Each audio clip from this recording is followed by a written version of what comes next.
107వ కీర్తన 23, 24 అక్కడ నుండి 30 వచనం వరకు ఎవరైనా చదవండి. ఓడలెక్కి సముద్ర ప్రయాణం చేయువారు మహాజలములపై సంచారం చేస్తూ యెహోవా కార్యాల్ని, సముద్రంలో ఆయన చేసే ఆశ్చర్య కార్యాలు చూశారు. ఆయన సెలవీయగా తుఫాను పుట్టేనంట. చాలమ్మా, చదవబడిన మాటలో ఆయన సెలవీయగా తుఫాను పుట్టెను. ఎప్పుడు తుఫాను పుడుతుందండి చెప్పండి? సైన్స్ ప్రకారంగా మనం చూస్తే, ప్రకృతి సంబంధంగా మనం చూస్తే తుఫాను పుట్టడానికి 3 కారణాలు ఉంటుంది. ఒక కారణం ఏంటంటే సముద్రం మీద గాలి వీచినప్పుడు తుఫాను ప్రారంభించబడుతుంది. ఇది మొదటి కారణం. తుఫాను పుట్టడానికి మరొక కారణం ఏంటంటే ఆకాశంలో సూర్య చంద్రుల మధ్యలో, లేకపోతే సూర్యగ్రహణం, చంద్రగ్రహణం, ఇలా ఆకాశంలో జరిగే మార్పు వలన కూడా సముద్రంలో తుఫాను పుడుతుంది. మూడవదిగా సముద్రం మధ్యలో భూకంపం కలిగినప్పుడు ఆ భూకంపం కలిగిన ఆ పరిమాణాన్ని బట్టి కూడా, పరిస్థితిని బట్టి కూడా పలుసార్లు తుఫాను రేగుతూ ఉంటుంది. దాన్ని సునామీ అని కూడా పిలుస్తూ ఉంటారు. కానీ పరిశుద్ధ గ్రంథంలో మనం చూస్తుంటే ఆయన సెలవీయగా తుఫాను పుడుతుంది. సముద్రం చాలా ప్రశాంతంగా ఉంటుంది. ఆయన సెలవీయగా సడన్గా తుఫాను పుడుతుందంట. ప్రియులారా, ఇక్కడ మనం ఆత్మీయంగా ఈ మాటల్ని మలుచుకుంటే, ఆత్మీయంగా ఈ మాటలు మనం మలుచుకున్నప్పుడు జీవితం పలుసార్లు సాఫీగా సాగిపోతూ ఉంటుంది, సమాధానంగా సాగిపోతుంటుంది, సంతోషంగా సాగిపోతుంటుంది, మన బ్రతుకు నెమ్మదిగా ఉంటుంది, నిమ్మళంగా ఉంటుంది. అలా కొనసాగించబడుతున్నప్పుడు సడన్గా జీవితంలో ఏదో ఒక చిన్న సమస్యను బట్టి అలజడి ఏర్పడుతుంది. ప్రశాంతంగా ఉన్న సముద్రంలో అలలు లేచినప్పుడు, లేకపోతే తుఫాను లేచినప్పుడు ఆ సముద్రం ఎలా అల్లోల కొల్లోలంగా ఏ విధంగా మార్చబడిపోతుందో, జీవితమనే ప్రయాణాల్లో కూడా, లోకమనే సముద్రంలో మన జీవితం అనే పడవ ప్రయాణంలో మనం కొనసాగించబడుతుండగా సడన్గా కొన్ని సమస్యలు మనల్ని ప్రశాంతత లేకుండా చేస్తుంది. అదేదో చిన్న అప్పుల సమస్యలు కావచ్చు, లేకపోతే పిల్లల సంబంధించిన విషయాలే కావచ్చు. ఏదో ఒక చిన్న సందర్భం మనసుకు ప్రశాంతత లేకుండా చేస్తుంది, కుటుంబస్తులందరికీ నెమ్మది లేకుండా చేస్తుంది. తిన్న అన్నం వంట పట్టదు, పడుకుంటే నిద్ర పట్టదు, ఏ పని మీద మనసు పుట్టదండి. బ్రతుకుట కంటే చనిపోతే బాగుంటుందేమో అని అనిపిస్తుంది. కొన్నిసార్లు ఈ ప్రాణం ఇలాగే పైకి వెళ్ళిపోతుందేమో, నా ప్రాణం గాల్లో కలిసిపోతుందేమో అని భయం, ఆందోళన ప్రారంభించబడుతుంది. పలు సందర్భాలు మనం పడుకుంటే ఉదయాన్నే లేస్తామో లేదో, రేపు మన జీవితంలో వెలుగును చూస్తామో లేదో, ఒక క్రొత్త రోజును మనం చూస్తామో లేదో అనే ఒక నిస్సహాయమైన స్థితిలో పలు సందర్భాలు మనం కృంగిపోతూ ఉంటాం. అప్పుడు మనకు అనిపిస్తుంది, ఎందుకు ఈ సమస్య నా జీవితంలోకి వచ్చింది, ఈ ప్రశాంత జీవితంలో ఈ తుఫాను చెలరేగడానికి కారణం ఏంటి అని పలుసార్లు మనకు ప్రశ్నలు కలుగుతూ ఉంటుంది. బైబిల్ సెలవిస్తుంది, ఆయనే సెలవిస్తే తుఫాను పుడుతుందంట. మన జీవితాలు కొన్నిసార్లు దేవుని సెలవు చొప్పున, దేవుడు అనుమతి చొప్పున, దేవుని మాట చొప్పునే సమస్యలు ప్రారంభించబడుతుంది.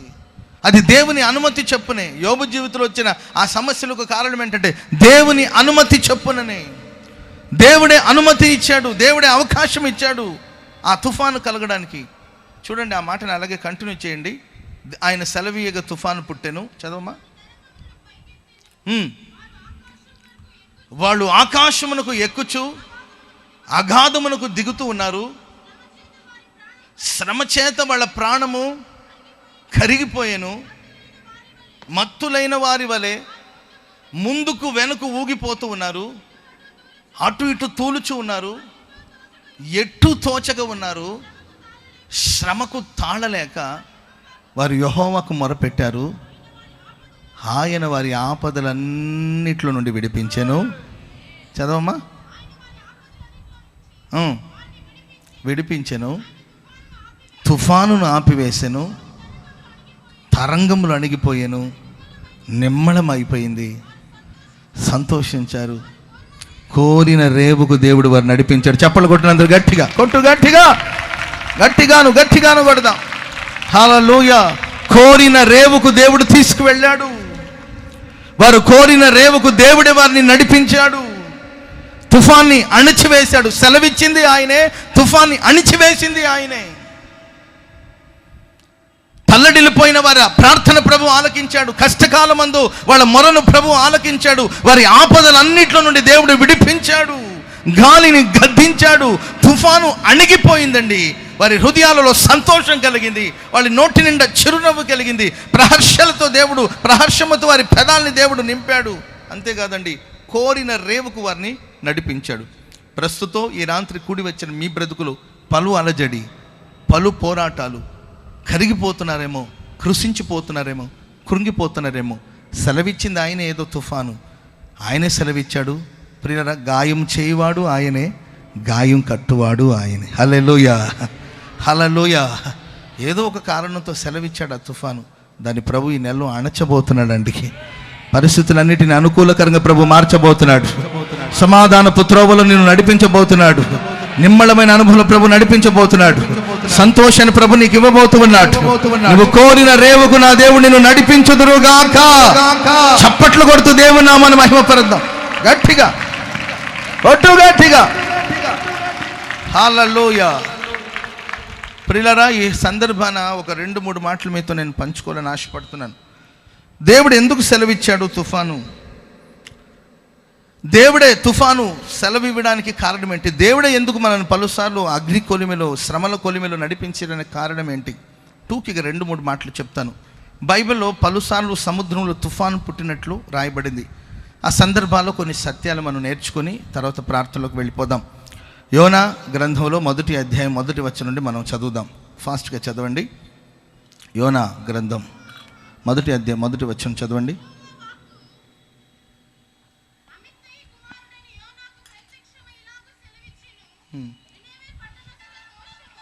నినివే పట్టణస్థుల యొక్క దోషము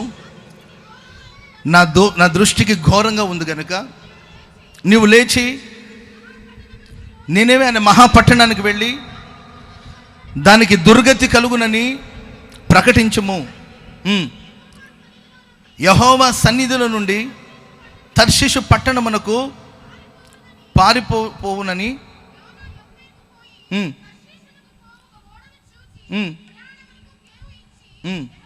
మీరు ఇంటికి వెళ్ళిన తర్వాత ఆ చాప్టర్ అంతా చదవండి, మీకు అర్థమవుతాయి అక్కడ సందర్భాలు.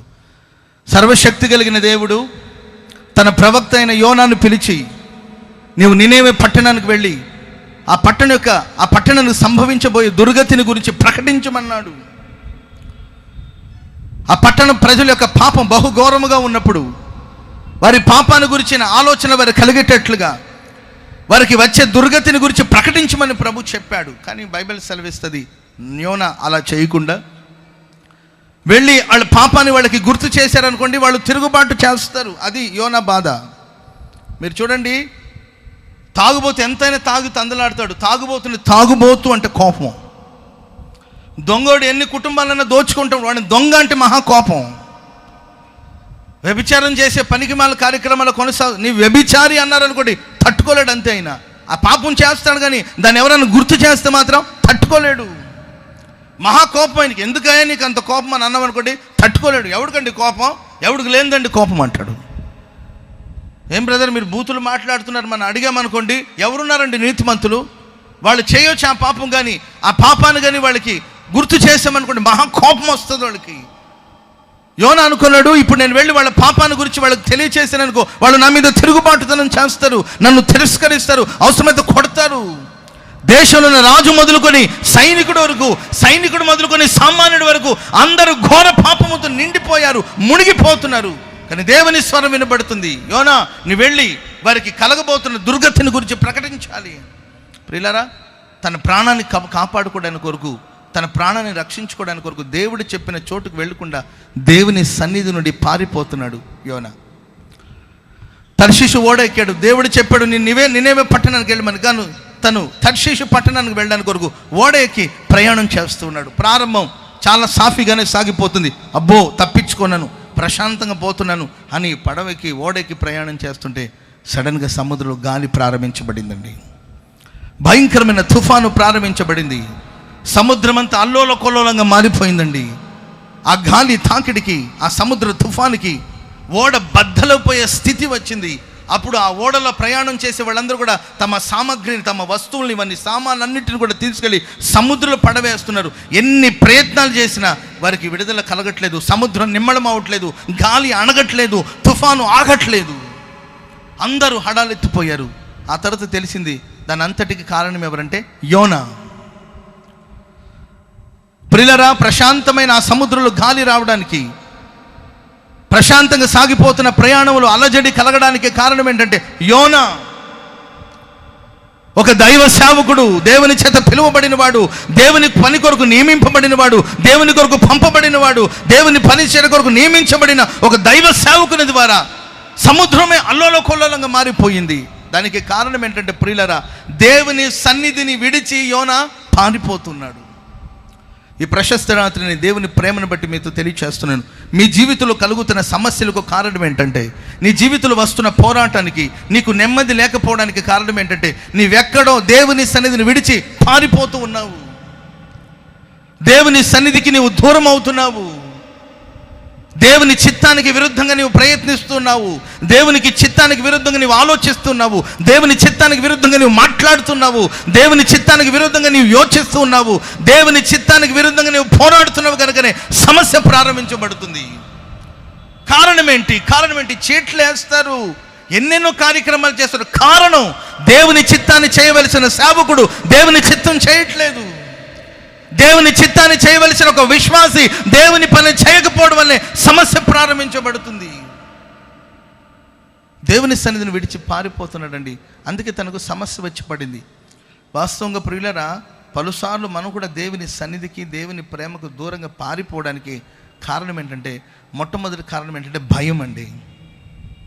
కొందరికి భయం. ఎవరంటే భయం? దేవుడంటే భయం. దేవుని చూడాలంటే భయం, దేవునితో మాట్లాడాలంటే భయం, దేవునితో పలకరించాలంటే భయం, ప్రార్థించాలంటే భయం కొందరికి. ఇదొక వింత ప్రశ్న. మీరు చూడండి, కొంతమంది అంటుంటారు, ఎక్కువగా ప్రార్థన చేసుకుంటే, చెప్పరే, ఎక్కువగా ప్రార్థన చేసుకుంటే ఎక్కువగా కష్టాలు వస్తాయి. అందుకే ఎందుకు వచ్చిన గొడవండి? ఒక చిన్న పాట, ఒక పల్లవి, ఒక చరణం. ఏం పాట పాడుకుందాం? నా స్తుతి పాత్రుడా నా నీ వాక్యమే యేసునామని అడుగుతున్నాను తండ్రి. ఆమె పగలంతా కాపాడి ఉన్నాయినా, రాత్రి కూడా కాపాడినైనా, ఉదయం లేచి చూసుకుందాం. ఆమె చిన్న ప్రార్థనతో సర్ది పెట్టేసుకుంటున్నారు. ఎందుకంటే పెద్ద ప్రార్థన చేస్తే సమస్యలు వచ్చి పడుతుంది. రోగుల కొరకు ప్రార్థన చేసి వస్తే మరి ఆ రోగం నా మీద దాడి చేస్తుందేమో. దయ్యపు శక్తుల గురించి ప్రార్థన చేస్తే అవి నా మీద ప్రభావం చూపుతుందేమో. 10 మంది క్షేమం గురించి ప్రార్థిస్తే నా క్షేమం పోతుందేమో. ఎందుకు వచ్చిన గొడవ? ఎక్కువగా ప్రార్థన చేస్తే ఎక్కువ కష్టాలు వచ్చి పడుతుందని అంటూ ఉంటారు. అది అపోహో. ఎక్కువగా ప్రార్థన చేస్తే ఎక్కువ ఆశీర్వాదం వస్తుంది. ఎక్కువగా ప్రార్థన చేస్తే ఎక్కువగా దీవించబడతాం. ఎక్కువగా ప్రార్థిస్తే దైవ సన్నిధిని అనుభవిస్తాము. ఎక్కువగా ప్రార్థిస్తే మనం దేవునికి సమీపస్తులుగా మార్చబడతాం. సాతాను కూడా ఒక అపోహ పుట్టించాడు మనుషులు. బాప్తిజాలు పొందేవనుకో కష్టాలు స్టార్ట్ అవుతుంది. నీకు పరిశుద్ధాత్మను పొందావో కష్టాలు ప్రారంభించబడతాయి. ఒక అపోహ పుట్టించడం వలన భయం. కొందరికి ప్రార్థించడానికి భయం, వాక్యం చదవడానికి భయం, దేవుని మందిరానికి రావడానికి భయం అండి. యేసుప్రభు ఒక ఉపమానం చెప్పారు. దూరదేశానికి ఒక వ్యక్తి వెళుతూ ఒకడికి 5 తలాంతులు, ఒకడికి 2 తలాంతులు, ఒకడికి 1 తలాంతు ఇచ్చాడంట. ఆ తర్వాత చాలా కాలం తర్వాత వచ్చి లెక్క చూసుకొని రిటర్న్ తీసుకున్నాడు. 5 ఇచ్చినవాడు 10 చేశాడు, 2 ఇచ్చినవాడు 4 చేశాడు.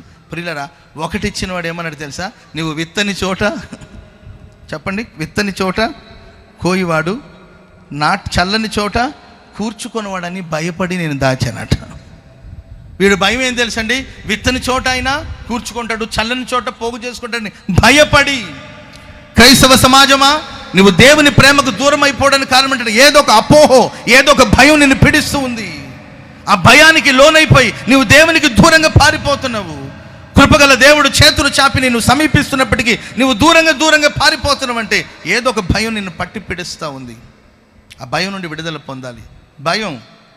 క్రైస్తవ పేరు పెట్టుకుంటే స్కూల్లో పిల్లలకి స్కాలర్షిప్ రాదని భయం. సో స్కూల్లో ఒక పేరు, చర్చిలో ఒక పేరు, ఉద్యోగం చేసే చోట ఒక పేరు, చర్చిలో ఒక పేరు. ఎందుకంటే భయం. వచ్చే రాబడి రాకుండా పోతుందేమో, వచ్చే అవకాశాలు తొలగిపోతుందేమో, ఉద్యోగాలు రావని భయం. నువ్వు భయపడుతున్నావు కనుక అదే నీకు సంభవిస్తుంది. నువ్వు భయపడవలసింది ఎందుకు? దేవునికి దూరం అయిపోతున్నానేమో, నేను దేవుని కృపకు దూరం అయిపోతానేమో. గవర్నమెంట్ ఇవ్వవలసిన మనకు ప్రాఫిట్ ఒకవేళ ఇవ్వకపోయినా ప్రియులారా దేవుడు మనకి ఇస్తాడు. గవర్నమెంట్ ద్వారా మనం ఒకవేళ దీవించబడమైన దేవుని ద్వారా దీవించబడతాం. ఒక భయం, ఆ భయపు అనుభవాలను కొనసాగించబడుతున్నారు. ప్రియులారా, చాలామంది ఈరోజు దేవుని సన్నిధికి దూరంగా పారిపడిన మొట్టమొదటి కారణం భయం. రెండో కారణం ఏంటంటే సమృద్ధి అండి. కొంతమంది బాగా సమృద్ధి కలిగి సుఖభోగాలు కొనసాగించబడుతున్నప్పుడు వాళ్ళు ఏమనుకుంటారు, ఇంకేమున్నాడు. కష్టాలు వచ్చినప్పుడేమో పరుగులు తీస్తారు, శ్రమలు వచ్చినప్పుడేమో పరుగులు తీస్తారు. కడుపు నిన్న తిన్నప్పుడు దేవుడు ఎక్కడ గుర్తుకు వస్తాడండి? కడుపులో తిన్న చల్ల కదలకుండా ఉందనుకోండి, అప్పుడు దేవుడు ఎక్కడ గుర్తుకు వస్తాడు? శుభ్రంగా పెరుగన్నం చేసుకొని దాంట్లో యాపిల్, గ్రేప్సు, దానిమ్మ, ఇంకేమండి, అరటిపండు, జామపండు, నిమ్మపండు, చింతపండు మొత్తం వేసుకొని కమ్మగా తిని దిట్టంగా కూర్చొని ఉంటే నీకు ప్రార్థన ఎక్కడ గుర్తు? సమృద్ధి అనేది కూడా పలుసార్లు దేవునికి దూరంగా తీసుకెళ్తుంది. కనుక సమృద్ధి కలిగిన మార్గాలు నడిపిస్తున్నప్పుడు నువ్వు బహు జాగ్రత్తగా ఉండాలి. ఒకవేళ నేను దేవునికి దూరం అయిపోతానేమో, ప్రభా ఈ సమృద్ధి కన్నా నీవే నాకు ముఖ్యం. హల్లెలూయా చెప్పండి గట్టిగా. మూడవదిగా ప్రియులారా, నేను టూకీగా చెప్పుకొని వెళ్తున్నాను ఎందుకంటే మనం ప్రార్థన చేసుకోవాలి కాబట్టి. మూడవదిగా దేమ ఇహలోకాన్ని స్నేహించి పరిశుద్ధుల సహవాసాన్ని విడిచి వెళ్ళిపోయాడు. ఇహలోకాన్ని గురించిన స్నేహం, ఇహలోకాన్ని గురించిన ప్రేమ. మన లోకంలోనే ఉన్నామండి. లోకంలో ఉన్నాం కనుక లోకంతో మనకు పని ఉంటుంది. ఇక్కడ బ్రతకాలి, ఇల్లు కట్టుకోవాలి. ఇక్కడ మీరు బ్రతకాలి, ఇల్లు కట్టుకోవాలి, సుఖంగా బ్రతకాలి, పిల్లలకు పెళ్ళిళ్ళు చేయాలి. లోకంతో పని ఉంది, నేను కాదన్నట్ల. 4 చోట్ల వెళ్ళాలి, 4 రూపాయలు సంపాదించాలి, కుటుంబాన్ని గడుపుకోవాలి. లోకంతో పని ఉంది, నేను కాదన్నట్ల. కానీ లోకాన్ని స్నేహించొద్దు, లోకాన్ని ప్రేమించొద్దు. ఆకాశంలో పక్షిరాజు ఉందండి, ఆకాశ నివాసేది, ఆకాశ మహాకాశాల్లో ప్రియులారా ఆకాశ వీధిలో ప్రయాణం చేస్తుంటుంది. దానికి ఆకలి వేసినప్పుడు ఆకాశంలో వాటికి ఆహారం దొరకదు కదండి. కాబట్టి అది భూమి మీదకి వస్తుంది, వచ్చి తన ఆహారాన్ని తీసుకొని మరలా ఆకాశానికి వెళ్ళిపోతుంది. ఇక్కడ కాపురం పెట్టదు. అది పొద్దాగా పోయి రావాలంటే రిస్క్ కాదని ఇక్కడ ఏదైనా ఒక అద్దె కొంప తీసుకొని దాంట్లో కాపురం ఉండదు. పక్షిరాజు దాని నివాసం ఆకాశ మహాకాశం, ఆకాశ వీధుల్లో అది ప్రయాణం చేస్తుంది. ఎక్కడ కొండ శిఖరాల్లో నివాసం చేస్తాయి అవి. తన అవసరం కొరకు భూమి మీదకి వస్తుంది. అంతవరకు తన ఆహారాన్ని కూర్చుకొని మరలా ఆకాశానికి ఎగసి వెళ్ళిపోతుంది. భూలోకంలో మనం ఉన్నాం. అంతేగాని లోకాన్ని స్నేహించడం, లోకాన్ని ప్రేమించడం, లోకపు కార్యక్రమాలు కొనసాగించబడడం అనేది అదేమాత్రం మంచిది కానే కాదు. కనుక ఇలాంటి కారణాల వల్ల పలు సందర్భాలు మనం దేవునికి దూరంగా పారిపోతుంటాం. యోనా పారిపోతున్నాడు, అందరిని బట్టి తుఫాను వచ్చింది. ఇప్పుడు సొల్యూషన్ ఏంటి, పరిష్కారం ఏంటి? నేను అంటాను ప్రియులారా, దేవుని చిత్తానికి విరుద్ధంగా ఎవరైతే ప్రవర్తిస్తారో వాళ్ళని మన కొంపలు చేర్చుకోవడం కూడా మనకు కూడా ప్రమాదమే. ఇప్పుడు ఆ ఓడలో ప్రయాణం చేసే వాళ్ళు ఏం పాపం చేశారు? వాళ్ళు చేసిన పాపం ఏం తెలుసండి? ఈ అయ్యగారిని ఇంట్లో చేర్చుకోవడానికి. ఈ అయ్యగారు వల్ల వాళ్ళకు ప్రమాదం వచ్చింది, వాళ్ళ బిజినెస్ దెబ్బతినింది. వాళ్ళు బిజినెస్ కావాల్సిన అన్ని లోపల పెట్టుకున్నారు. ఈ అయ్యగారు అడుగు పెట్టాడు, తుఫాన్ రేగింది. వాళ్ళకి ఏం చేయాలో అర్థం కాక వాళ్ళ బిజినెస్ మెటీరియల్, సామాన్లు, వస్తువులు, వస్త్రాలు, వాళ్ళ తిండి, ఆహారం మొత్తం తీసి ఇప్పుడు ఎక్కడ పడేశారు? సముద్రంలో పడేశారు. ఇప్పుడు ఒకవేళ వాళ్ళు కోరిన రేవుకి వెళ్ళారే అనుకోండి, వెళ్ళిన తర్వాత మొత్తం ఇక్కడ పడేశారు. అక్కడికి వెళ్ళి ఏం వ్యాపారం చేస్తారు? వాళ్ళ గతి ఎక్కడికి వచ్చిందంటే మనకు అప్పుడప్పుడు కనబడతారండి. ఏమండి, చెన్నై నుండి వస్తున్నప్పుడు నా పర్స్ ఎవడో కొట్టేశాడండి. సరే అండి, మరలా నేను తిరిగి వెళ్ళాలండి, నాకు ఒక 50 రూపాయలు ఇవ్వండి అని అడుగుతుంటారు. నేను చాలామందికి అట్లా ట్రైన్ ఎక్కించున్నాను. ఎక్కడో తెలంగాణ నుండి వచ్చి ఇక్కడ పర్స్ పోగొట్టుకుని తినడానికి అన్నం లేకపోతే ఇక్కడ అన్నం పెట్టి నేను ట్రైన్ చాలామంది ఎక్కించాను. నా పర్స్ పోయిందండి, నా బ్యాగ్ కొట్టేశారండి, తిరిగి వెళ్ళడానికి నాకు ఛార్జింగ్ డబ్బులు లేవని చాలామంది వస్తుంటారు. చాలామంది నేనే వెళ్ళి ప్యాసింజర్ ట్రైన్లో ఎక్కించి టికెట్ ఇచ్చి పంపిస్తూ ఉంటాం. ఇప్పుడు వీళ్ళ పరిస్థితి ఎలా సంభవించింది? వీళ్ళకంటే ఒక దేవుని చిత్తానికి విరోధంగా పరిగెత్తుతున్న వ్యక్తితో సహవాసం చేయడం వల్ల, ఆయన తమ ఓడలో చేర్చుకోవడం వల్ల వచ్చిన ప్రమాదం ఏంటంటే వీరికే ప్రియులారా అడుక్కొని తినే పరిస్థితి వచ్చింది. ఇప్పుడు ఉన్న వస్తువులన్నీ పడేశారు, బిజినెస్ దెబ్బతింటుంది, ఏం చేయాలో అర్థం కాని పరిస్థితి. చివరికి యోనా అన్నాడు, ఈ సమస్యలన్నిటికీ కారకుడు నేనే గనక నన్ను తీసి మీరు సముద్రంలో వేస్తే సముద్రం నిమ్మళం అవుతుంది. చెప్పండి గట్టిగా హల్లెలూయా, చెప్పండి గట్టిగా హల్లెలూయా. నన్ను తీసి సముద్రంలో. ప్రియులారా, మన జీవితంలో కలుగుతున్న అలజడికి, అపాయానికి కారణం ఏంటంటే దేవుని చిత్తాన్ని మనం చేయకపోవడం, దేవుని సన్నిధికి మనం దూరంగా పారిపోవడం. దానికి ఇప్పుడు పరిష్కారం ఏంటంటే యోనాను తీసి ఎక్కడ వేయాలి? సముద్రం వేయాలి. ఏ మనుషులైనా మనిషిని చంపుకోలేరు కదండి. సరే, అలా కాకుండా ఇంకేదైనా చెప్పు, నేను సముద్రం వేయకుండా ఇంకేదైనా చెప్పండి. ఎన్నో ప్రయత్నాలు చేశారు. దేవుని చిత్తానికి విరుద్ధంగా మనం ప్రయత్నిస్తున్న ప్రతిసారి సమస్యలు పెరుగుతుంది కానీ తరగదు. అప్పుడు యోనాను తీసుకెళ్ళి నీళ్ళలో పడవేశారు. సముద్రం నిమ్మళం అయిపోయింది. అంటే దీని అర్థం ఏంటంటే యోనా నీళ్ళలో పడిపోయాడు అంటే యోనాలో అక్రమం ఉంది, యోనాలో దేవుని చిత్తానికి విరుద్ధంగా ప్రవర్తించే అనుభవాలు ఉన్నాయి. అవన్నీ కూడా ఇప్పుడు ఎక్కడ పడ్డదంటే నీళ్లలో పడ్డది. ప్రియులారా, పాత యోన నీళ్లలో మునిగాడు, క్రొత్త యోన నీళ్ల నుండి పైకి వచ్చాడు. చప్పలు కొట్టండి గట్టిగా, గట్టిగా. హల్లెలూయా, హల్లెలూయా. తన తిరస్కారం, తన ధిక్కరించే అనుభవం, దేవుని సన్నిధి నుండి దూరంగా పారిపోయిన అనుభవం, ప్రార్థించకుండా ఉన్న అనుభవాలు అన్నీ కూడా ఇప్పుడు ఎక్కడ పాతి పెట్టబడిందంటే ఆ ప్రాచీన పురుషుడైన యోన నీళ్లలో పాతి పెట్టబడ్డాడండి. నవీన పురుషుడైన యోన నీళ్ల నుండి బయటకు వచ్చి దేవుని చిత్తం జరిగించడానికి కొరకు వెళ్ళాడు. చప్పలు కొట్టినందరూ గట్టిగా గట్టిగా కొడదాం. హల్లెలూయా. యోనా కోరిన రేవుకు వెళ్ళాడు, యోనా కోరిన రేవుకు దేవుడు తీసుకెళ్ళాడు. ప్రియులారా, ఆ ఓడను కూడా వారు కోరిన రేవుకు దేవుడు క్షేమంగా నడిపించాడు. కనుక ఇప్పటి వరకు దేవుని చిత్తానికి నీవు విరుద్ధంగా కొనసాగించబడ్డావేమో, ఈరోజు మన పాత స్వభావాలు, పాత అలవాట్లు, పాత తలంపులు, దేవునికి చిత్తమైన కార్యాలన్నీ కూడా నీటిలో మనం పాతి పెడదామండి. బాప్తిజం అనే నీళ్లలో పాతి పెడదాం, పరిశుద్ధాత్మని నీళ్లలో మనం దాన్ని ముంచి వేద్దాం, పాతి పెడదాం. ఒక నూతనమైన వ్యక్తులుగా మనం మార్చబడి పాతవి గతించెను, సమస్తము నూతనమాయెను. హల్లెలూయా. ఇక్కడ నుండి ఒక నూతనమైన వ్యక్తిగా నీవు తిరిగి వెళ్ళబోతూ ఉన్నావు. ఒక నూతన సృష్టిగా నా దేవుడు నేను మార్చబోతున్నాడు.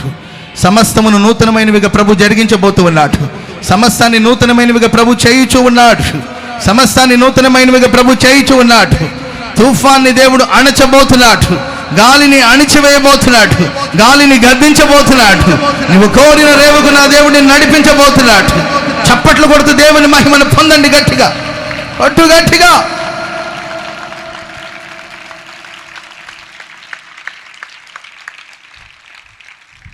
సెకండ్ వన్, రెండో తుఫాను గురించి చెప్తాను. అపోస్తుల కార్యాలు 27వ అధ్యాయము 9, 10, 11 వచనాలు చదువుకుందాం. చాలా కాలం తర్వాత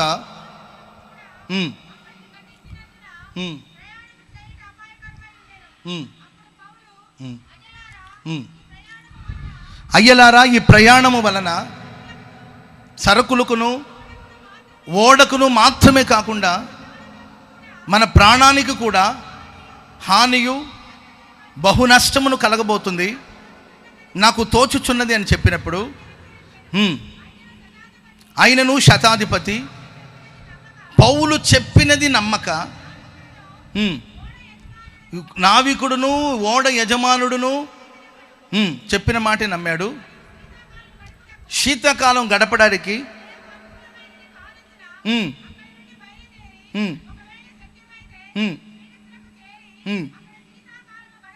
అక్కడ శీతాకాలం గడపవలనని ఎక్కువ మంది ఆలోచన చేశారు.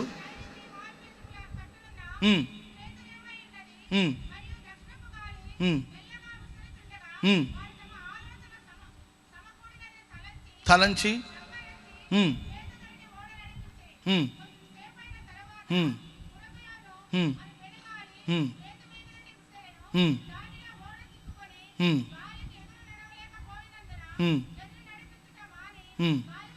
మీరు చదువుకుంటూ వెళ్తే ప్రియులారా, ఇది అపోస్తులుడైన పౌలు ప్రయాణం చేస్తున్న ఒక ప్రయాణాన్ని గురించి మనం చూస్తున్నాం. దైవజనుడు ముందుగానే చెప్తున్నాడు, ఇప్పుడు మనం చేస్తున్న ప్రయాణం వలన మన వస్తువులకి కానీ ఓడకి కానీ మాత్రమే కాకుండా మన ప్రాణాలన్నింటికీ హాని ప్రమాదం పొంచి ఉంది.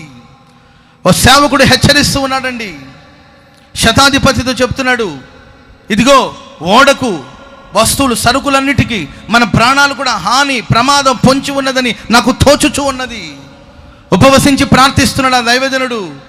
ఏదో ప్రమాదం పొంచి ఉంటుంది, ప్రమాదం జరగబోతుంది, జాగ్రత్త అని హెచ్చరిస్తూ ఉంటే శతాధిపతి దైవ సేవకుని మాట వినకుండా ఓడ నావికుడు మాట విన్నాడు. ప్రియులారా, ఓడ నావికుడు మాట విన్నాడు, చుట్టూ ఉన్న మనుషుల మాట విన్నాడు, ప్రకృతి ప్రియులారా వాతావరణం అనుభవాన్ని నమ్మి దైవ సేవకుని మాట వినకపోవడం వల్ల అక్కడ భయంకరమైన ప్రమాదం జరిగినట్లు పరిశుద్ధ గ్రంథంలో స్పష్టంగా రాయబడింది. ఈ రెండో తుఫాను కలగడానికి కారణం ఏంటంటే ప్రియులారా, ఆత్మచేత నడిపించబడుతున్న దైవ సేవకుల మాట వినకపోవడం వలన. పలుసార్లు సేవకులు మనల్ని హెచ్చరిస్తారు, బుద్ధి చెప్తారు, మీకు కీడు చేయడానికి కాదు, మీకు మేలు చేయడం కొరకే. ఒక బ్రదర్ ఏదో చిన్న పొరపాటు చేశాడు. ఒక ఆయన మన బిలీవర్ ఒక ఆయన పొరపాటు చేశాడు. పిలిచి, బ్రదర్ మీ పద్ధతులు ఏం బాగోట్లేదు ఈ మధ్య, కాస్త మీరు జాగ్రత్తగా ఉంటే మంచిది. మీ వయసుకి ఏమైనా, మీరు చేసే పనికి మీ వయసుకి ఏమైనా సంబంధం ఉందా? కాస్త జాగ్రత్తగా ఉండండి, నలుగురు మాదిరిగా ఉండాలి, మీరు పెద్దోళ్ళు, మేము చెప్పకూడదు మీకు అని ఆయన పిలిచి 4 మాటలు గద్దించాం. అప్పుడు కాస్త ఆయనకి ఎవరికైనా ఫీల్ ఉంటుంది కదండి, బాధతో బయటికి వెళ్ళాడు. బయటికి వెళ్తే చుట్టూ ఉన్నవాళ్ళు 10 మంది పోగా ఆయన ఏమంటారు తెలుసండి, ఏంటయ్యా ఆయన నిన్ను అనేది, ఏంటైనా అనేది, అసలు అంటే ఊరుకుంటాం మనం అని వాళ్ళందరూ ఒక గ్యాంగ్గా తయారైపోయారు అనుకోండి, అది ఎవరికి నష్టం? ఒక దైవ సేవకుడు హెచ్చరిస్తే నీ క్షేమం కొరకు, ఒక దైవ సేవకుడు ఒక విషయం చెప్పాడు అనుకోండి, అది మీ ఆశీర్వాదం కొరకు. దాన్ని పెడచెవిని పెట్టి నడిపించబడ్డారు అనుకోండి, తుఫాను ప్రారంభించబడుతుంది జీవితంలో. దైవజనుడు పౌలు గారు చెప్తున్నాడు, కానీ ఆయన మాట పెడచెవిని పెట్టారు. ఎందుకంటే పౌలు కాళ్ళు చేతులు బంధించబడింది, సంకెళ్ళ మధ్యలో ఉన్నాడు పౌలు. ఓడ నాయకుడు మాట వింటున్నారు, నావికుడు మాట వింటున్నారు, అంతేగాని దైవ సేవకుని మాటకి కొంతమంది అవకాశం ఇవ్వట్లేదు. ప్రస్తుత సంఘాల్లో కూడా మనం చూస్తుంటే కొన్ని సంఘాలలో దైవ సేవకుని మాటను వినకపోగా ప్రియర చుట్టూ ఉన్న పరిస్థితిని నమ్ముకుంటారు, చుట్టూ ఉన్న మనుషుల్ని నమ్ముకుంటారు, నాయకుల్ని నమ్ముకుంటారు, గొప్పవాళ్ళ మాట వింటారు. కానీ దేవుని ఆలోచన కొరకు దేవుని సన్నిధిలో కనిపెట్టడం, దేవుని సేవకుల మాటల మీద ఆధారపడడం అనేది బహు అరుదుగా మనం కనబడుతూ ఉంటుంది.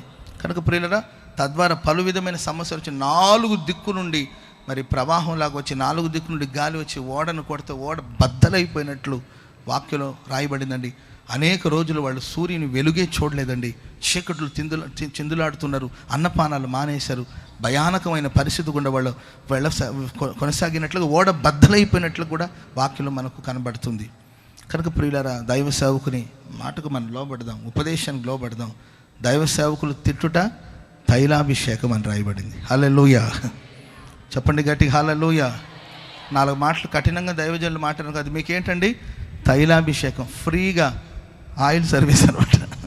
తైలాభిషేకం ఫ్రీగా మీకు నూనెని మీ నెత్తి మీద దేవుడు నూనెను కుమ్మరించినట్లు తైలాభిషేకం. కనుక మీరు గుర్తించి మీ జీవితంలో కలుగుతున్న పోరాటానికి వాటన్నిటి కారణం ఏంటంటే దైవ సేవకుని మాట మీరు వినకపోవడం. ఇంకొక చిన్న మాట కూడా చెప్పి నేను ముగించేస్తాను. యోహాను సువార్త 6:16 ఫాస్ట్గా చదవండి. సాయంకాలం అయినప్పుడు ఆయన శిష్యులు సముద్రం ఎద్దుకు వెళ్ళి దోణి ఎక్కి కపెర్నహూముకు వెళుతూ ఉన్నారు. అంతలో చీకటి అయిన కానీ యేసు ప్రభు ఇంకా వారి ఎద్దుకు రాలేదు. పెద్ద గాలి విసరగా సముద్రం పొంగుతూ ఉంది.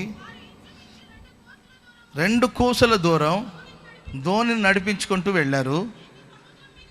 యేసు ప్రభు సముద్రం మీద నడుచుకుంటూ వచ్చుట చూచి భయపడ్డారు. అయితే ఆయన భయపడొద్దన్నాడు చెప్పాను. దోణిలో ఎక్కించుకొనుటకు వారు ఇష్టపడిరి. నెక్స్ట్ వెంటనే వాళ్ళు అనుకున్న ప్రదేశానికి ఆ ధోని కోరిన రేవుకు వెళ్ళి చేరింది. చెప్పలు కూడా మందరు గట్టిగా కొట్టు కొట్టు కొట్టు కొట్టు గట్టిగా కొట్టు గట్టిగా. హల్లెలూయా. చూడండి, యేసు ప్రభు లేకుండా ప్రయాణం చేస్తున్నారు. అందరూ ఒక ప్రోగ్రాంకి వెళ్ళారండి. యేసు ప్రభు శిష్యులు అందరూ వెళ్ళారు. కాస్త అక్కడ ప్రభుకు ఆలస్యమైంది. మీరు వెళ్ళండి, దరికి వెళ్ళండి, నేను వస్తాను అని అన్నాడు. వాళ్ళందరూ వచ్చారండి. వచ్చి దోణి ఎక్కారు. ఇంకా వస్తాడా అని చూస్తున్నారు. ఆయన రావడం కాస్త ఆలస్యమైంది. వచ్చేదాకా ఆగాలి కదా. యేసు లేకుండా ప్రయాణం చేస్తానంటే ఎలా? వచ్చేదాకా ఆగాలి. చూశారు పేతురు, యోహాను, యాకోబులు ఉన్నారు కదండి. వాళ్ళు అనుభవం కలిగిన వాళ్ళు, సముద్రం మీద ప్రయాణం చేసిన అనుభవం కలిగిన వాళ్ళు, జాలరు వాళ్ళు. సరే మనం వెళ్ళిపోదాంలే, వస్తాడులే ప్రభు. ఎలా వస్తాడు? వస్తాడు. ఆయన రాకపోతే మరలా ఉదయాన్నం వచ్చి పికప్ చేసుకుందాంలే ఆయనకి. ఈ చీకట్లో మనం చిందులాడతాం, చీకటి పడిపోతే జర్నీ ఇబ్బంది అయిపోతుంది. సో మనం వెళ్ళిపోదాం. మరి యేసు ప్రభు సంగతి ఏంటంటే రేపు వచ్చి పికప్ చేసుకుందాంలే ఉంటాడు అనుకుంటారు వీళ్ళు. అంతేనండి, యేసు ప్రభుని వదిలి కొంత దూరం వెళ్ళిపోయారు. వెళ్ళంగానే ప్రియులారా, పెద్ద తుఫాను రేగినట్లుగా మనం చూస్తున్నాం. తుఫాను ప్రారంభించబడింది. సమస్యల మధ్యలో సతమతం అవుతున్నారు. ప్రియులారా, నీ జీవిత సమస్యకు కారణం యేసు లేకుండా నీవు ప్రయాణం చేస్తున్నావు, యేసు లేకుండా నీవు జీవిస్తున్నావు. కనిపెట్టాలి. రాలేదనుకో కనిపెట్టాలి. యేసయ్యా ప్రేమమయ ఎప్పుడో నిరాకడ సమయం, ఎప్పుడో నిరాకడ సమయం, యేసయ్యా ప్రేమమయా, ఎప్పుడో నిరాకడ సమయం, ఎప్పుడో నిరాకడ సమయం. ఆయన రాకడ సమయం కొరకు మనం కనిపెట్టాలి. యేసుతో కలిసి మనం ముందుకు సాగిపోవాలి. చెప్పండి గట్టిగా హల్లెలూయా, చెప్పండి గట్టిగా హల్లెలూయా. యేసు లేకుండా నీవు ప్రయాణం చేస్తే నాకు వేరే ఉండి మీరేమీ చేయలేరు అన్నాడు. ఈరోజు చాలామంది అనుకుంటున్నాం మేము దేవుడిలోనే ఉన్నాం, దేవుడు మాలోనే ఉన్నాడు, ఆయన మా హృదయంలోనే ఉన్నాం, మేము ఆయన మందిరంలోనే ఉన్నామని అనుకుంటున్నారు. దేవునికి దూరం అయిపోయి అందుకే తుఫాను ప్రారంభించబడుతుంది. కొందరి ధీమా ఏంటంటే దేవుడు లేకుండా ఉండగలుగుతాను, దేవుని సన్నిధి లేకుండా బ్రతకగలుగుతాను, దేవుని సహాయం లేకుండా బ్రతకగలుగుతాను ధీమా. ఎంత ధైర్యం ఉంటే యేసు లేకుండా ప్రయాణం చేస్తావు? ఏ ధీమాని బట్టి నువ్వు ప్రయాణం చేస్తూ ఉన్నావు యేసు లేకుండా? ఇశ్రాయేలు ప్రజలకు ఒక చక్కని పద్ధతి ఉందండి. ఓ చోట వాళ్ళు నివసిస్తూ ఉంటారు, వాళ్ళు అక్కడి నుండి ఇంకొక చోటు కదలాలంటే మేఘం లేవాలి. మేఘ స్తంభములోను అగ్ని స్తంభములోను సర్వశక్తి గల దేవుడు వారికి ముందుగా నడిచాడు. పగలు మేఘ స్తంభంలో ఉన్నారు, రాత్రి అగ్ని స్తంభంలో ఉండేవారు.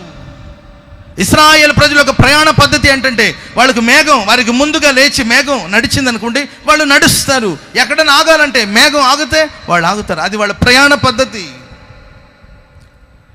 40 సంవత్సరాలు భీకరమైన అరణ్యములో వాళ్ళు ప్రయాణం చేశారంటే దానికి కారణం ఏంటంటే మేఘ స్తంభమైన దేవుడు వారిని వెంబడించాడు, అగ్ని స్తంభమైన దేవుడు వారికి వెలుగునిస్తూ నడిపించాడు. కనుకనే వారు క్షేమంగా నడిపించబడ్డారు. మేఘం ఆగితే ఆగాలి, మేఘం సాగితే సాగాలి. ప్రియులారా, మేఘం లేవకుండా వీళ్ళు లేచారనుకోండి, అంతే, పతనమే వాళ్ళ పరిస్థితి. అరణ్యంలో ఆకు రాలినట్టు రాలిపోతారు. మేఘం కదులుతూనే కదలాలి, వాళ్ళ ప్రయాణ పద్ధతి. ఆ మేఘ స్తంభమే మనం ఆరాధిస్తున్న యేసుక్రీస్తు. చప్పలు కొట్టండి గట్టిగా, కొట్టు గట్టిగా హల్లెలూయా, హల్లెలూయా. యేసు లేకుండా ప్రయాణం చేస్తే అపజయాలు, యేసు లేకుండా మనం కొనసాగించబడితే సమస్యలు, యేసు లేకుండా కొనసాగించబడితే పోరాటాలు, ఇబ్బందులు, ఇరుకులు, రోగాలు, బలహీనతలు, అప్పుల బాధలు, రుణ బాధలు, సమాధాన స్థితి, ఇవన్నీ కూడా కలుగుతూ ఉంటుంది. కనుక యేసుతో మనం ప్రయాణం చేయాలి. కనుక యేసు లేకుండా జీవిస్తున్నావేమో ఒకసారి పరీక్షించుకో. తర్వాత వాక్యం సెలవిస్తుంది, యేసు ప్రభు నీళ్ల మీద నడిచి వస్తున్నాడు, భయంతో గుబులుగా కలవరపడతా ఉన్నారు. అప్పుడు ప్రభు అన్నాడు, మీరు భయపడొద్దు, నేనే. అంటే యేసు ప్రభుని వారు తమ ధోనిలోనికి ఎక్కించుకోవడానికి ఇష్టపడ్డారు. హల్లెలూయా. ఎంతమంది ఆశపడుతున్నారు మీ జీవితంలో యేసుని చేర్చుకోవాలని? ఎంతమంది ఆశపడుతున్నారు? యేసు ప్రభు మీ ధోనిలో అడుగు పెడితే బైబిల్ ఎంత చక్కగా రాయబడింది, వెంటనే వాళ్ళు కోరిన రేవుకు వాళ్ళు వెళ్ళారు. చప్పలు కొట్టినందుకు గట్టిగా, కొట్టు గట్టిగా, కొట్టు గట్టిగా. ఒక పెద్ద సమస్య సింపుల్గా దాటిపోయారండి. ఒక పెద్ద ప్రమాదం సింపుల్గా దాటిపోయారు. ఒక పెద్ద కొండలాంటి సమస్య మైనులాగా కరిగిపోయింది. కారణం ఏంటంటే యేసు ప్రభు వారి ధోనిలో అడుగుపెట్టాడు. ఈ ప్రశస్త రాత్రి మనలో సేవలోనే కానీ, విశ్వాస జీవితంలో కానీ, భక్తులు కానీ పలు తుఫాన్లు చెలరేగుతుంటుంది. మన అవిధేయతను బట్టి పలుసార్లు దేవుడే వాటికి అవకాశం ఇస్తాడేమో, దేవుడే అనుమతినిస్తాడు. ఆయన సెలవు చెప్పునే పలుసార్లు మన జీవితాల్లో తుఫాను వస్తుంది. నువ్వు భయపడవలసిన అవసరం లేదు. ఇది ఒక పరీక్ష సమయం. నువ్వు సరి చేసుకోవడానికి ఒక అవకాశం, నిన్ను ఒక సరైన మార్గంలో నువ్వు నడిపించబడడానికి ఒక అవకాశం అండి. స్పీడ్ బ్రేకర్ వస్తుందనుకోండి, కాస్త జాగ్రత్త కోసం ముందు ఏ టర్నింగ్ ఉంది, ఎక్కడో ఏదో ప్రమాదం ఉంది, లేకపోతే స్కూల్ జోన్ ఉందేమో ముందు, ఏదో ఒక కారణాల వల్ల మనకు కొన్ని హెచ్చరికలు వస్తుంది. కొంచెం జాగ్రత్త పడి మనం ముందుకు వెళితే జీవితంలో చెలరేగుతున్న తుఫాన్లన్నిటిని కూడా దేవుడు అణచివేస్తాడు. నువ్వు కోరిన రేవుకు నా దేవుడు నిన్ను నడిపిస్తాడు. హల్లెలూయా, హల్లెలూయా. నా విశ్వాసవోడయాత్ర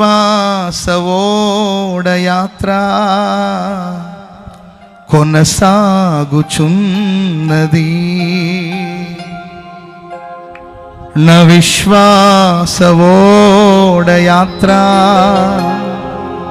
కొనసాగుచున్నది, కొనసాగించే యేసు నాకు తోడుండగా, తుఫానులైనా పెనుగాలులైనా ఆపలేవు నా యాత్రను. తుఫానులైనా పెనుగాలులైనా ఆపలేవు నా యాత్రను. నా జీవిత యాత్రలో ఎన్నో తుఫానులు, నా జీవిత యాత్రలో ఎన్నో తుఫానులు, అయినా నా యేసు నా పక్షమై ఉండగా, అయినా నా యేసు నా పక్షమై ఉండగా, తుఫాను నడచి కెరటాల నాపి, తుఫాను నడచి కెరటాల నాపి నడిపించిన నా యేసయ్యా,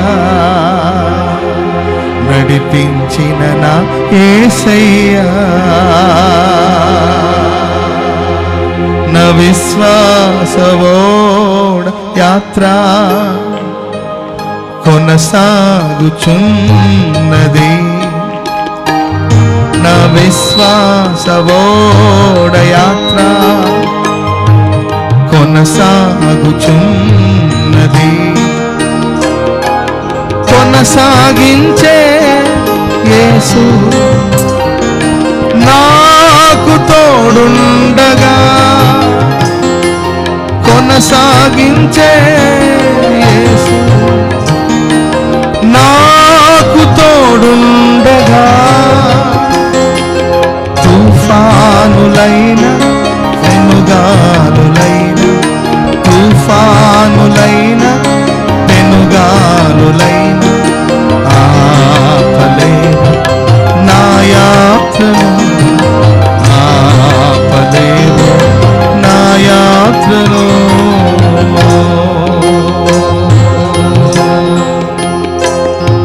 సియోనుకే నా ఓడ పయనం ఆగదు ఏ చోట, సియోనుకే నా ఓడ పయనం ఆగదు ఏ చోట.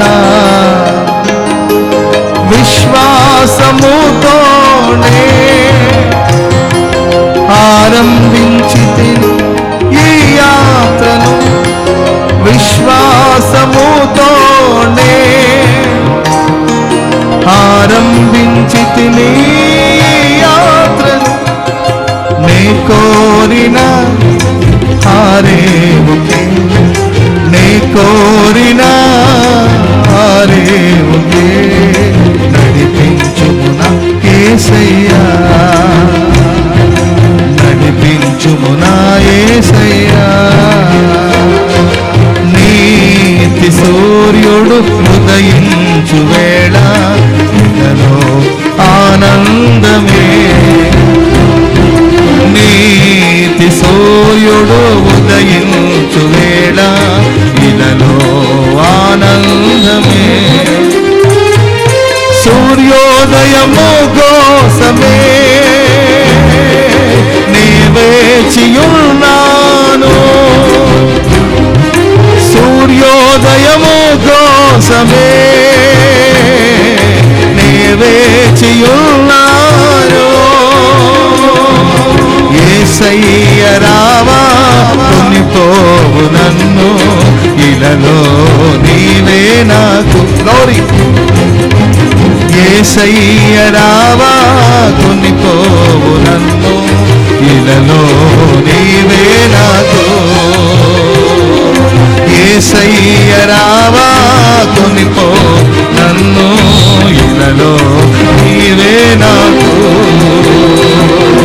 యేసయ్య రావా కొనిపోవు నన్ను,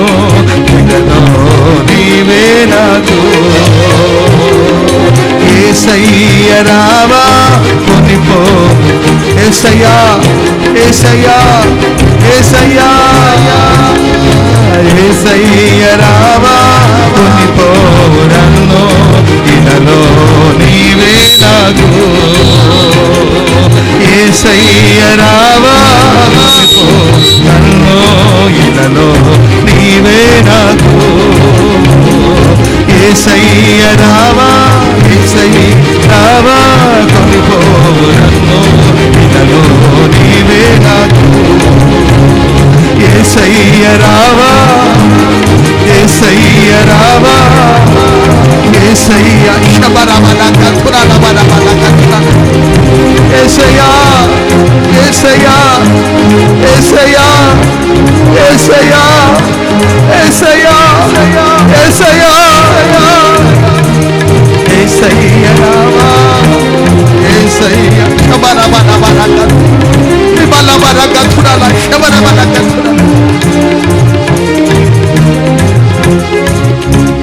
యేసయ్య రావా కొనిపోవు నన్ను ఇలలో నీవే నాకు.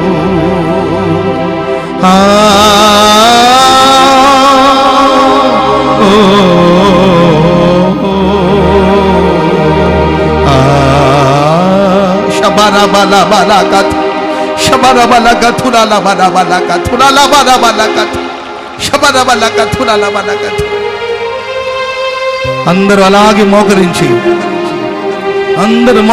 రెండు చేతులు ఎత్తి, నీకు వేరుగా ఉండి నేనేమి చేయలేను యేసయ్యా. నీ చిత్తానికి విరుద్ధంగా నేను ప్రయాణం చేయలేను యేసయ్యా. యేసయ్యా నీకు విరుద్ధంగా నేనేమి చేయలేను యేసయ్యా. నీకు వేరే ఉండి నేనేమి చేయలేను యేసయ్యా. మోకరించండి అందరూ. ఆకాశం వైపు చేతులతో ఒక చిన్న ప్రార్థన చేసుకున్నాం. ప్రభువా నీ సన్నిధి నుండి నేను దూరంగా వెళ్ళలేనేసయ్యా. నీ సన్నిధికి విరుద్ధంగా నేను పారిపోలేనేసయ్యా. నన్ను క్షమించు యేసయ్యా, నన్ను క్షమించు. నా అజ్ఞానాన్ని క్షమించు ప్రభువా, నా అజ్ఞానాన్ని క్షమించు యేసయ్య. నీతో నేను అంటుకట్టబడాలి, నీ మందిరంలో నాటబడాలి ప్రభువా. నీ ప్రేమలో నేను స్థిరపరచబడాలి యేసయ్యా. యేసయ్యా యేసయ్యా నీవు ఒక నూతన సృష్టిగా మారాలి. పాత స్వభావాలను కూడా పాతి పెట్టబడాలి. పాత స్వభావాల నీటిలో మునిగిపోవాలి. పాత ఆలోచనంతా నీటిలో మునిగిపోవాలి. ఒక నవీనమైన వ్యక్తిగా నీవు మారాలి. ఒక క్రొత్త వ్యక్తిగా నీవు మారబోతున్నావు. ఒక నూతన సృష్టిగా ప్రభు మార్చబోతున్నాడు. నీ ఆలోచనని ప్రభు మార్చబోతున్నాడు. దేవుని ఆలోచన నెరవేర్చబోతున్నాడు. చేతులెత్తి ప్రార్థించు సహోదర సహోదరు. Glory glory glory.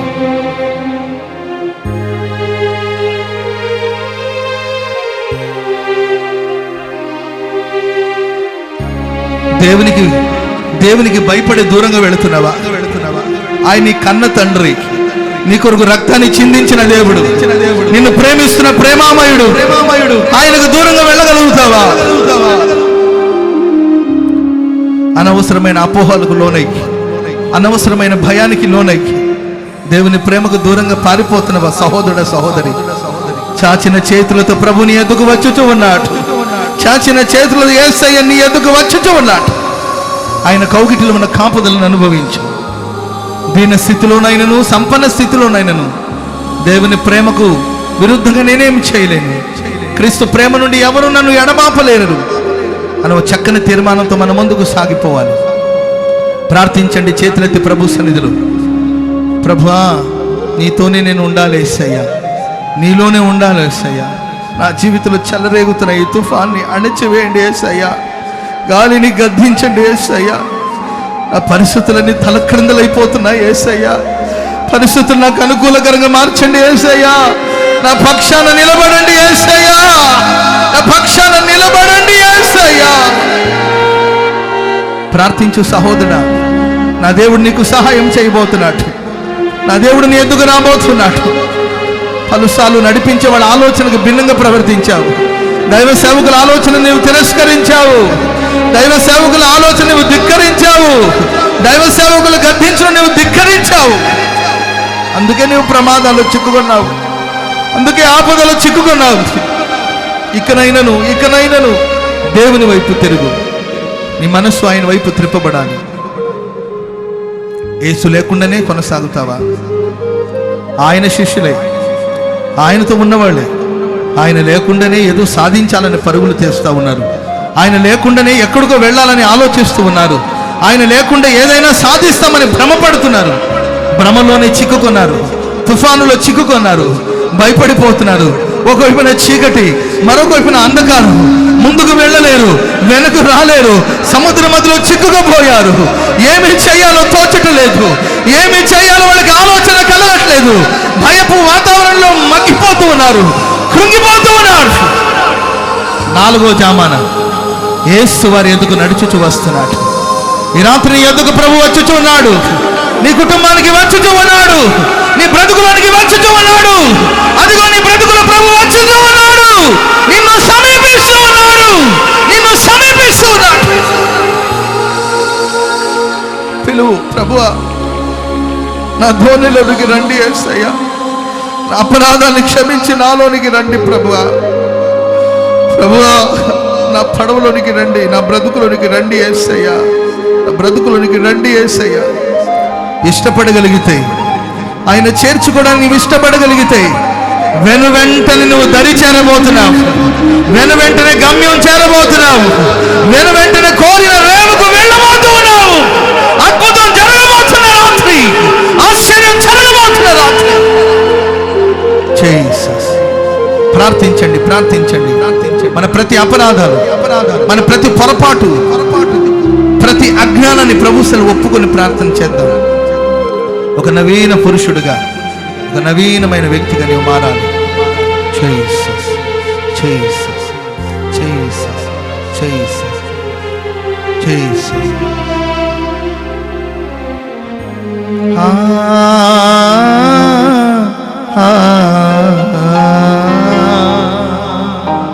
యేసయ్య రావా కొనిపో నన్ను, ఇలలో నీవే నాకు. నోరు తెరిచి అందరూ ప్రభుని పిలుద్దామా?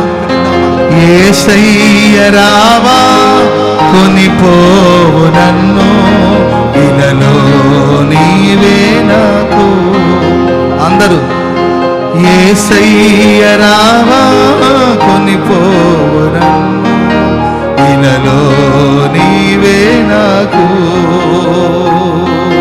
యేసయ్య రావా కొనిపోవు నన్ను, ఇలలో నీవే నాకు. యేసయ్య రావా కొనిపోవు నన్ను, ఇలలో నీవే నాకు. యేసయ్య రావా కొనిపోవు నన్ను, ఇలలో నీవే నాకు. నీ బ్రతుకుల ప్రభు అడుగు పెడుతూ ఉన్నాడు. దేవుని సన్నిధిని అనుభవించబోతున్నావు. దేవుని ప్రసన్నత నీకు కలగబోతున్న సమయం, దేవుని మహిమ నిన్ను ఆవరిస్తున్న సమయం, దేవుని సన్నిధిని ఆవరిస్తున్న సమయం.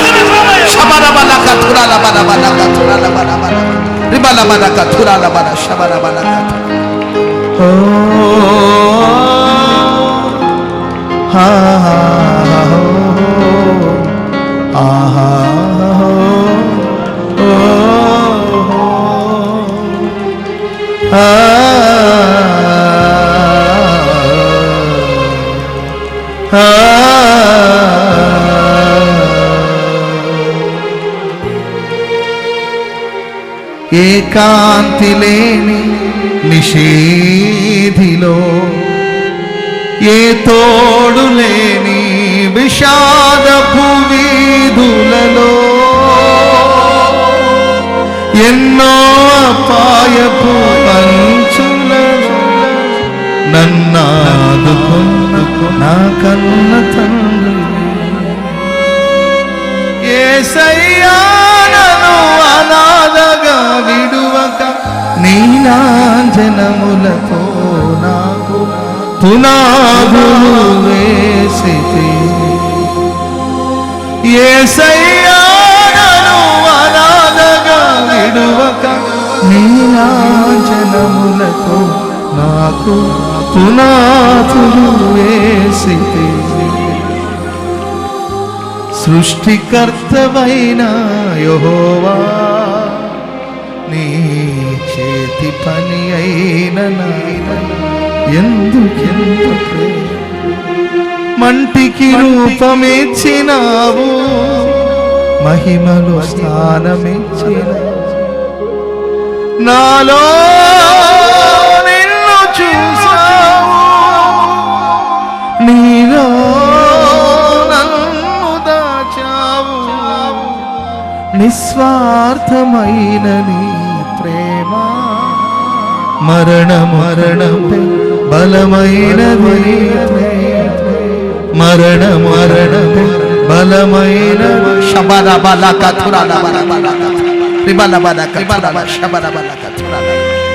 మరణము కంటే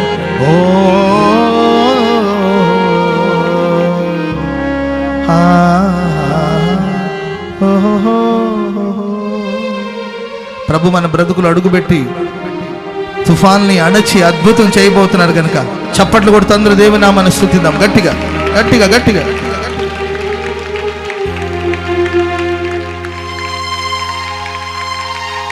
గట్టిగా గట్టిగా. Jesus Jesus Jesus Jesus, oh lord Jesus Jesus Jesus Jesus Jesus. Hallelujah. కృపా సత్య సంపూర్ణుడా, మీ పరిశుద్ధ పుణ్యనామాన్ని బట్టి స్తోత్రం చెల్లిస్తున్నాం. దయగలిగిన తండ్రి, ఈ రాత్రి మీరు మమ్మల్ని ప్రేమించి మా జీవితంలో కలుగుతున్న తుఫానికి కారణమేంటో, మా జీవితంలో జరుగుతున్న అలజడికి కారణమేంటో, ప్రభువా ఈ కష్టాల కడిలో మేము ఎదుర్కొంటున్న ప్రతి సమస్యకు కారణమేంటో బహుస్పష్టంగా మీరు మాట్లాడినందుకే నేను స్తుతిస్తున్నాం. ప్రభువా, హృదయ రహస్యాన్ని ఎరిగి మీరు మాట్లాడారు. మా సమస్యలకు మీరు పరిష్కారాన్ని కలుగు చేసినందుకే స్తోత్రం తండ్రి. ఈ రాత్రి ఎందరైతే తమ హృదయాన్ని తెరచి మా హృదయ అంతరంగంలో ఎందరైతే నిన్ను చేర్చుకుంటారో, వారి హృదయ అంతరంగంలో ఎందరైతే నిన్ను చేర్చుకుంటారో, వారి జీవితంలో చెలరేగుతున్న ప్రతి సమస్యకు మీరు విడుదల కలుగు చేయబోతున్నందుకే నేను స్తుతిస్తున్నాను. సమస్యను అణచి వేసినందుకే నేను స్తుతిస్తున్నాను. ఆపద నుండి విడిపించినందుకే నేను స్తుతిస్తున్నాను. కోరిన రేవుకు మీరు నడిపించబోతున్నందుకై నీకు కృతజ్ఞతాస్తుతులు చెల్లిస్తూ యేసు నామమున ప్రార్థించి అడిగి వేడుకుంటున్నాం తండ్రి, ఆమేన్ ఆమేన్. చెప్పండి గట్టిగా హల్లెలూయా, చెప్పండి గట్టిగా హల్లెలూయా. దయచేసి కూర్చోండి. కొద్దిసేపు మనం ప్రార్థన చేసుకోబోతున్నాం. సరిగ్గా ఇప్పుడు సమయం 8 గంటలు, ఒక హాఫ్ అన్ అవర్ మనం